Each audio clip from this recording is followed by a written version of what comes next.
Hello, everybody, and welcome back to the Allie G show for track 42. This week is a little end of year rewind episode, if you will. I wanted to jump on solo to recap the year of races, of music, everything in between. And most importantly, I wanted to get on here solo to wish everyone a happy Hanukkah, a Merry Christmas, a Happy New Year. You'll be hearing from me before the new year, but Happy New Year. I hope you enjoy this episode as much as I loved putting it together for all of you. All right. So I think the best course of action for this track is to break it down by segments. And I think I'll start with the first one that I like to call my year in miles, the 2025 edition. I love doing this. I think it's really fun to go back and listen a year later and see how my thoughts have changed, see what's changed in terms of my running and things like that. So I hope you guys enjoy it. So this year for me, I feel like really wasn't about PRs. It was more about showing up for myself, showing up for new things. I ran 3 official marathons this year: Boston, Wineglass, and Marine Corps. It feels like I'm forgetting one, but I don't think I'm forgetting one. I think I just did a lot of other races.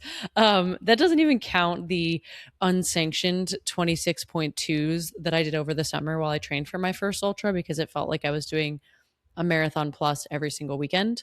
Um, but those were the 3 main, or not main, but official marathons this year. And for this segment, I wanted to talk about, some of the biggest lessons I learned, some moments that I almost quit, runs I will never forget, and what running gave me outside of running, even though that doesn't really make any sense, but to me it does. Okay.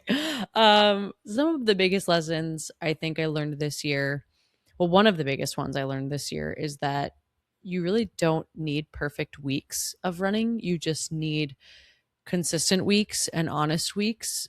I have never been one to like cheat myself out of mileage or pretend like I did more than I did. I have never been that kind of person. No shade to people that do that. That's not why I'm saying this. I just think that I learned personally that the more consistent I was and the more honest about how I was feeling during those runs really made me take a huge step forward in my running. And the runs that I didn't feel like doing mattered 10 times more than the ones that I was actually excited for. So, yeah, that's the first lesson. And then I guess another lesson that I keep coming back to, it's not really new or from this year in particular, but one that I keep coming back to is that comparison is the thief of joy. It's, if I'm constantly chasing PRs or constantly looking at what other people are doing, what am I actually running toward, right? Like, why am I doing all of this? I have such a hard time sometimes not rushing things. Like, I want instant gratification as a marketing girly. um, so I was grateful that I was able to take a step back this year and remember that it's not all about PRs, and it's about showing up for yourself and for others in your community that you either created or a new community that you are entering.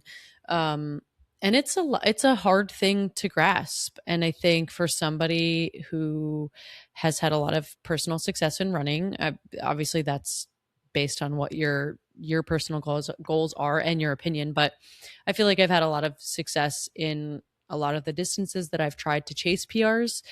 And it's taken a long time to think about how, like that sub 3 marathon is not going to come overnight. Do I know I can do it? Absolutely. But it's not going to come in 6 months, especially when I had a bunch of other things going on and some injuries in between. So those are the 2 biggest lessons that I've learned this year, or that I've carried with me year to year. A moment that I almost quit, I will say, over the summer, I was in DC with my friends, as I typically am, and I was deep into ultra training. And, when you're with your friends over the summer and it's a Saturday morning and everybody's really going for a walk or grabbing a coffee, the last thing that you want to do is go run 26 miles by yourself. It was my second day of back-to-back long runs, and I was headed into literally another 26 plus mile run after already doing one the day before. It was over 90 degrees. It was so humid. I ran out of literally everything. I remember leaving my friend's apartment, Sid's apartment. Shout out Sid. I left Sid's apartment, and this is on me because I didn't prepare. I had one gel. I took a little baggie of lifesavers, like gummy lifesavers, and I took a bag of raisins. And I'm not going to lie to you, it carried me a long time, but for how hot and humid and sunny it was, I was just losing so much in my sweat.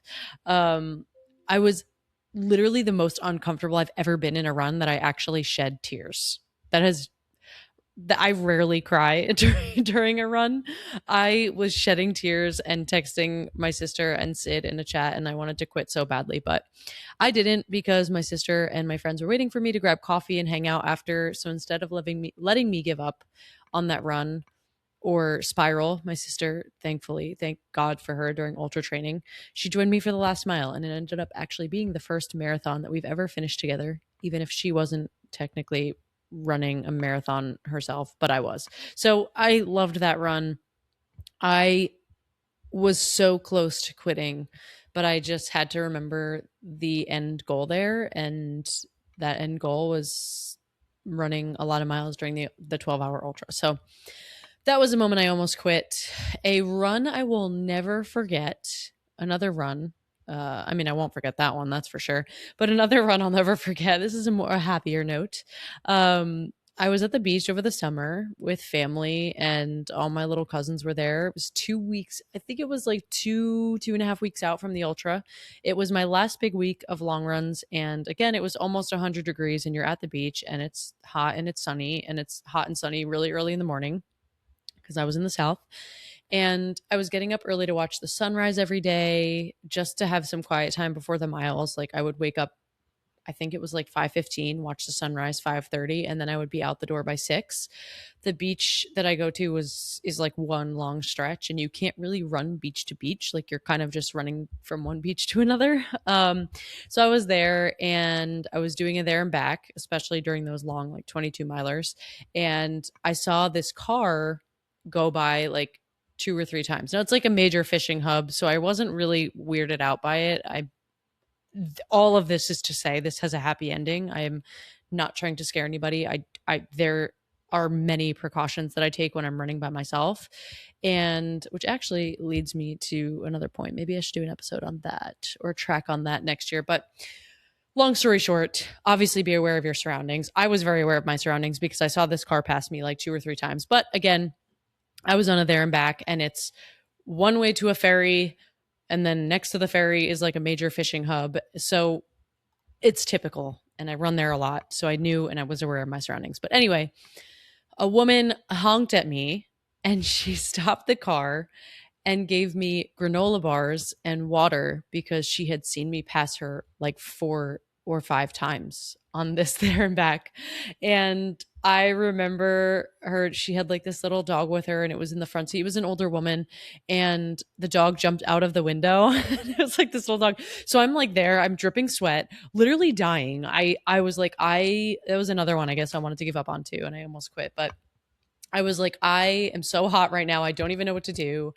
And I'm holding this dog. This woman is like going through her car, and she's like, "Oh, I go on the ferry every day. I always have snacks, whatever." She's a commuter, whatever her story was. And long story short, she gave me a lot of fuel. Again, safety. It was prepackaged, although I will say it was a very nice gesture. I am completely paranoid. Safety. So I did not eat any of it, or drink any of the water that she gave me, because I'm paranoid that someone's going to tamper with that. Say what you want about me, but whatever. I'm here to tell the tale, as I always say. And I just thought it was a really nice gesture. And then as I ran back to the house, she was driving away, and she was like, "You're my hero, Allie G." And I said, "Wow, thanks. That was a really nice gesture." Obviously, this was not in the state of New York or New Jersey, because people are not that nice. But for those that live there, know. If you know, you know. But that was one run that I will never forget. I had a week of very good long runs at the beach. I was living my best life, running up and down, sometimes on the sand. And then I met this very nice older woman who really saved the day, or had potential to save the day, had I not been afraid to eat the food or drink the water. Anyway, what running gave me outside of running This was a tough one to answer, but I feel like more than anything, running gave me community and confidence this year. I've had the awesome opportunity to run in a lot of different cities, a lot of different states. I met a lot of cool people either before then, and I met up with them during this year to do a long run together, or, I met them on a group run, everything in between. So, more than anything, it really gave me community and confidence this year. And doing an ultra, I swear to God, will change your outlook on running forever, because after running so many miles in one day, not only am I like, oh, well, if I wore the right shoes or wore better shoes, I could have run more miles. Or if I was less in my head, you always have those moments where you're like, if I did X, Y, and Z, I could have done better. But I was really proud of that. But but yeah, that gave me confidence to kind of go into different things and do, explore new avenues of running, and new distances and new challenges. So that's something that I will definitely be carrying with me into 2026. Moving on, I feel like it would be fun to do a little rundown of my races this year and give you a little like tidbit of information or something that I remembered from the run. So starting off, I did the DC Rock and Roll Half. I started out at the front. I was literally at the tape at the start line.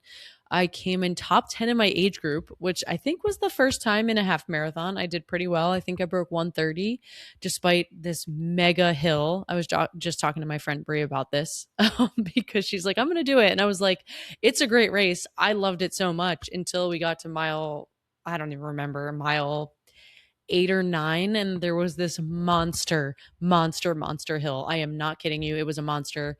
It was like a 12% hill, and it was really long, and I didn't walk, but I was definitely doing the like little Bambi when I came off the hill and I was fighting for my life, quite literally.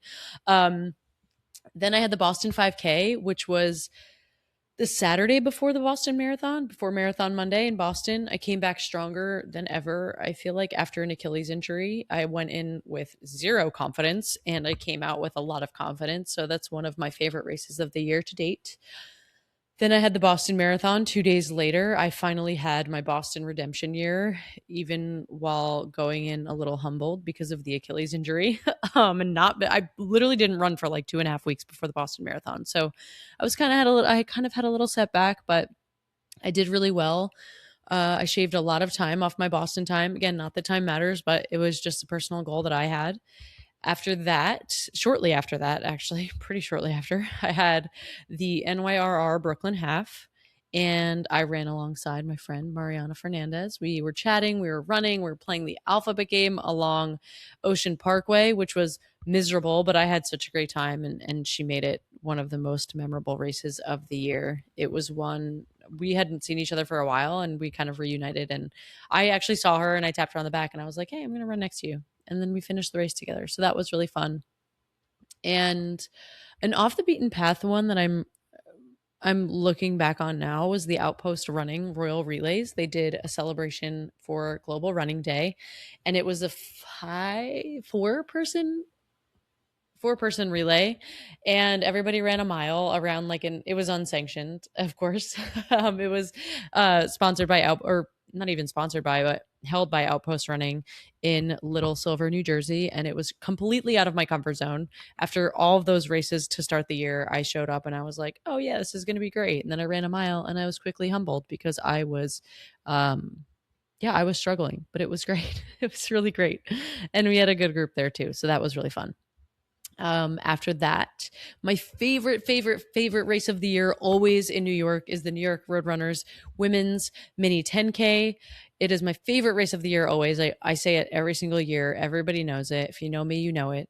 I ran with so many friends, Dr. D, Ray, Mandolin, Mariana, everyone. Some pod favorites. We all ran, not together, but we all ran the race. I ran with Caitlin. It was so great. It was a hot and humid day. And then it's one of my favorite days to talk about because me and Mandolin and my sister Kate, we ran the race. Then we went to see John Proctor is the Villain on Broadway. And then we went to dinner and a concert all in the same day. It was a whirlwind of a day. It's my favorite day because I love talking about how I dragged Mandolin around the city and gave her the real New York City experience. So shout out Mandolin. We talk about it all the time. I will never stop talking about it. It was a great day this year. And yeah, it was just really fun. Then after that, BAA 10K, it was the second leg of the distance medley, which is the 5K, the 10K, and the half. And you get this really cool unicorn medal where they all stick to one big medal. It was super humid, super rainy, brutal. Caitlin and I started together and we just got it done. It was really not fun at all. But it was a great, okay, let me backtrack. It was a great course. It was not fun given the weather circumstances. But you guys know how I feel about Boston. If you've listened to the pod, you know I love running in Boston so much, and the BAA distance medley is probably something that I'll do for the foreseeable future because I love it and it was really fun. After that, what I've pushed through all summer was training for the ultra. That was the Loopy Looper in somewhere in South Jersey. I don't know. We were really, really close to Philadelphia. I did 67.5 miles in 12 hours and tied the previous course record from last year. I didn't beat the course record. Somebody did one more lap than me, but overall, really fun time. Would not recommend running a loop of 3.78 miles, but I would do it again just because the race organizers were so fucking cool. And I just had a great day. I had the best pit crew, you all know. If you want to hear more about it, feel free to go back and check out all the tracks about the ultra. I have so many, and I had so much fun debriefing with friends and my pit crew. Then I fell along the West Side Highway in a pothole. It was really fun. Busted my ankle and didn't know if I was going to run Wine Glass, but I ended up actually running Wine Glass. It was in the middle of nowhere. It was a really fun finish line. It reminded me of finishing on Boylston in the Boston Marathon. Obviously, no comparison. Don't come for me. I am not trying to compare. It just had Boylston vibes. People were lining up. It was fall. The leaves were falling. Obviously, you don't have that in Boston, but it was super unique to Wine Glass. And I ran by cows. Like, it was just a very unique marathon experience. And then about 3 weeks later, I ran the Marine Corps Marathon, which was one of the coolest experiences I've truly ever had. They had, I've said this again on the pod. They had the Blue Mile where they honor all of the fallen soldiers, and Marines hand out water and gels and they give you your medal. It's just really unique and really special. And shout out to my friend Marta, who even got me into the race because she's a badass. And it was an anniversary year. And I just, I got to cheer her on and everybody else running. So it was a good day. After that, BA half, finished the distance medley. Finally, I was so tired, did not give a single shit about what happened during this half. I am not going to lie to you. But overall, it was a very, very good time. And then I had the turkey trot, which I was going to run for fun, but then I ended up full sending it and I ran for Kate after she tore her calf because I actually forgot to sign up for said turkey trot. So she transferred her bib to my name, but they never changed the age. So I somehow got second place in Kate's age group, but not mine, even though I'm sadly approaching her age group respectfully to Kate. This might be, I think, the hardest segment of this episode or of this track. Oh, God, I should know better after 42 tracks. Top 10 songs of the year. I thought it would be fun. These are not from my Spotify Wrapped, just songs that I have loved this year, songs that I've been loving, since they came out this year. These are in no particular order, but obviously I have to start with the Jonas Brothers. So my first one would be Bully by the Jonas Brothers. Second would be Twilight Zone, Ariana Grande. Third, Better Than I Know Myself, Del Watergap. Spring into Summer, Lizzie McAlpine. Number 5, Writings on the Wall by Role Model. Number 6, Worth It by Ray. Number 7, Strawberry Wine by Noah Kahn. Number 8, I Miss You, I'm Sorry by Gracie Abrams.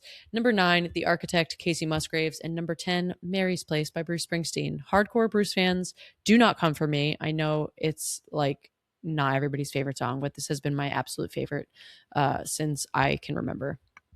As we wrap up here, I thought it would be fun to do a little rapid fire, even though it's like with myself.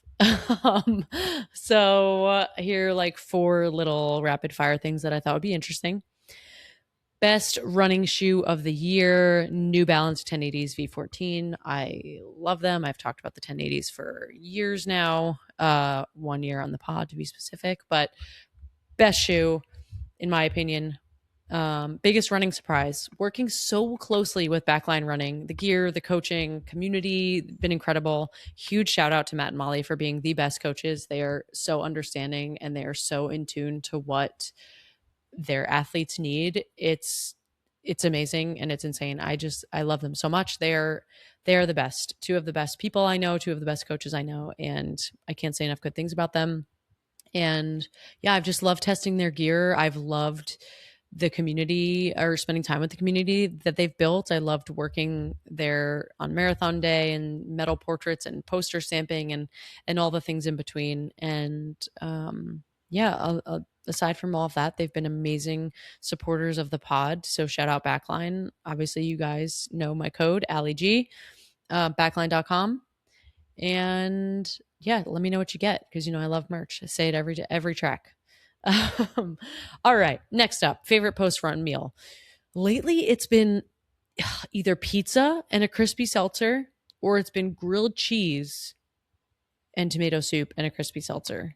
That's mainly when I run in DC because we go to a brewery that has that exact meal that I love, and we've gotten tacos, so I can't really say one, I guess, to be specific, but best advice I have received: run the mile you're in. I know it sounds so cheesy, but I think I've really adopted that this year, and it's something that I'm going to keep with me. One thing I'm absolutely leaving behind next year is not sleeping and the all or nothing thinking. I think running is never all or nothing. I am on like chapter 5 of my running journey with so many more to go. And again, I was saying before, it's really hard not to compare yourself to others, but you kind of just have to stay the course and run the mile you're in, do the race, train for the race you're training for, and sleep, because that, it turns out, that's really important. Something that I've never been good at, but I'm trying really hard to be good at.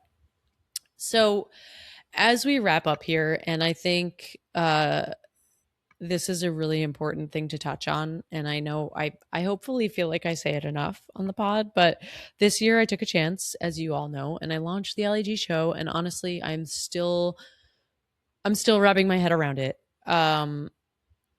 I think to a lot of people, podcasting looks easy, but it's not. There is so much work that goes on behind the scenes. And there were definitely moments when I wondered if anyone was listening, but I kept going because I love it. And I kept going because I started getting insanely motivating and sweet messages from everyone who does listen to the pod consistently and everyone who supports the Allie G show and encouraged me to start the Allie G show. Yeah, I love the conversations. I love the stories. I love hearing from all of you. I love song recommendations. I just love it all. I love recommendations that you guys have for the pod. I love when people recommend guests to me that maybe I don't know and are complete strangers, because that gives me a chance to meet and talk to someone new. So your messages, just know that your messages about episodes, songs, moments that resonated with you mean more to me than you will ever know. So thank you for listening. Thank you for your time. Thank you for being here.